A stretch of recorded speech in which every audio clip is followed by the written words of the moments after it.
Alright guys, so today we're working on a 2008 ToyotaSolara, and this is a 3.3 V6, and we're going to be changing the transmission fluid on this guy. Just getting started, you just put the jack underneath there, find the jack points, and then jack it up even on each sides because you're going to have fluid coming out. So we got it up evenly.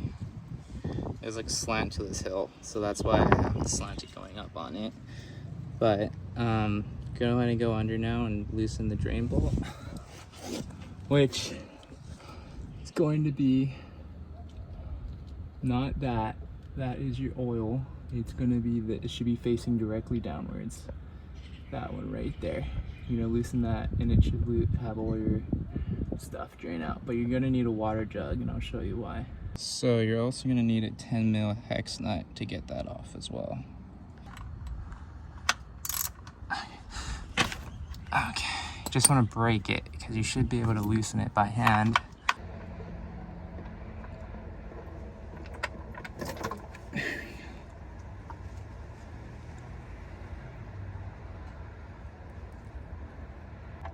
What the heck? Okay.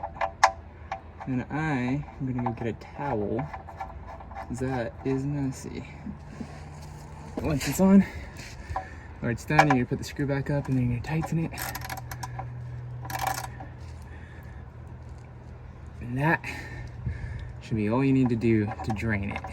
Alright, so now what you want to do is mark how much you took out, make a line, dump this out, then fill this up with new fluid to that line. We're going to make it a little bit more because we were low when we took it out. So we're going to probably mark it up right here. And then that's going to be our fill line for what to put back into the transmission. You don't want to overfill it or underfill it or else your gears just won't work, period.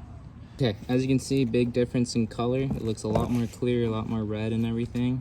Now you want to, like I said, fill it up to a line where you dumped it out, and then like ours was low, so we put it a little bit more higher. So now we're gonna pour it in. All right, so my funnel broke, so I had to go grab run another one. So now let's get back into it real quick. Okay, so we're just gonna take the dipstick out. You're just gonna pull this way, pull it straight out, put it on the side. And then go grab your fluid. Right here. This.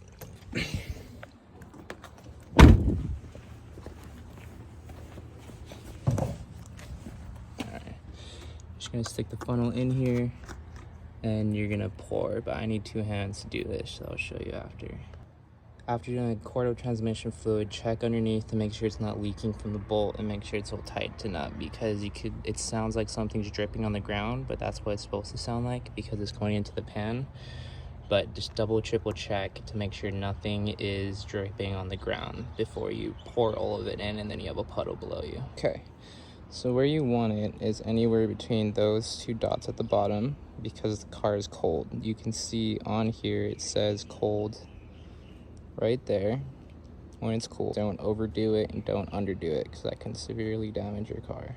And then once you're done, you're just gonna turn the car on and then just go through the gears with it and park, and then it should circulate through. But give me 1 second to get the keys.